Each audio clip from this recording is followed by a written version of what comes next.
దీపావళి పండుగలో భాగంగా జరుపుకునే వేడుకల్లో భాయ్ దూజ్ ఒకటి.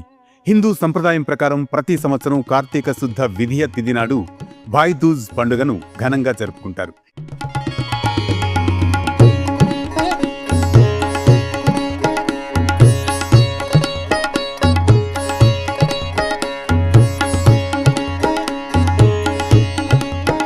ఈ పండుగను భయ్యా దూజ్, భాద్రా ద్వితీయ, భౌదీజ్ అని మన తెలుగులో అయితే భగిని హస్త భోజనం అని రకరకాల పేర్లతో పిలుస్తారు.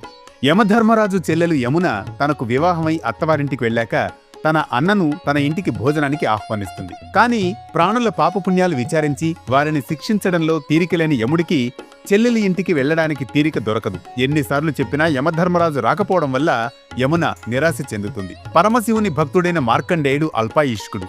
ఆ సంగతి తెలిసి అతను పరమశివుని శరణవేడతాడు. ఒకరోజు యముడు మార్కండేయుడి ప్రాణాలు తీయడానికి యమపాశాన్ని విసరబోతాడు. అప్పుడు శివుడు మార్కండేయుడిని విడిచిపెట్టమని చెబుతాడు. కానీ పక్షపాతం లేకుండా వ్యవహరించే యముడు ఒప్పుకోడు. యమపాశాన్ని విసురుతాడు. మార్కండేయుడు భయంతో శివలింగాన్ని ఆలింగనం చేసుకుంటాడు. ఆ పాశం వెళ్లి శివలింగాన్ని తాకుతుంది. తన భక్తుణ్ణి విడిచిపెట్టమని చెప్పినా వినకుండా నేరుగా తన శివలింగం మీదకే పాశాన్ని విసిరిన యమధర్మరాజుపై శివుడు ఆగ్రహించి త్రిశూలాన్ని విసురుతాడు.